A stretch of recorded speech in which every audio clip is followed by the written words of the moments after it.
এই অটো বন্ধ করে দিবে, অটো বিদ্যুৎ খায়। যদি এই কথা দেশবাসী বলে, আমি আপনাদের মাধ্যমে এই দেশবাসীর সামনে বলতে চাই, কোন জায়গায় বিদ্যুৎ ব্যবহার করা হচ্ছে না। শুধু রিক্সা চালকদের জন্য বিদ্যুৎ, দোকানে কোনো পাথরের মাপ আছে? এখন তারা ডিজিটাল মেগা পাল্লা ব্যবহার করে। কোনো দর্জি পা দিয়ে কাপড় সিলি করে না, কোনো নাপিত কেঁচি দেওয়া চুল কাটে না, কোনো মহিলারা মশলা বাটে না।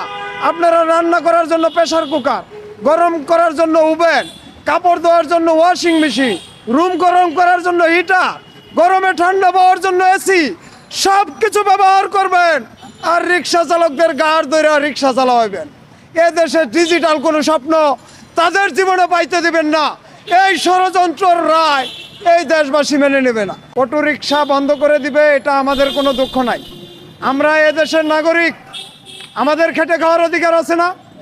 একটা বিকল্প কর্মসংস্থান তৈরি না করে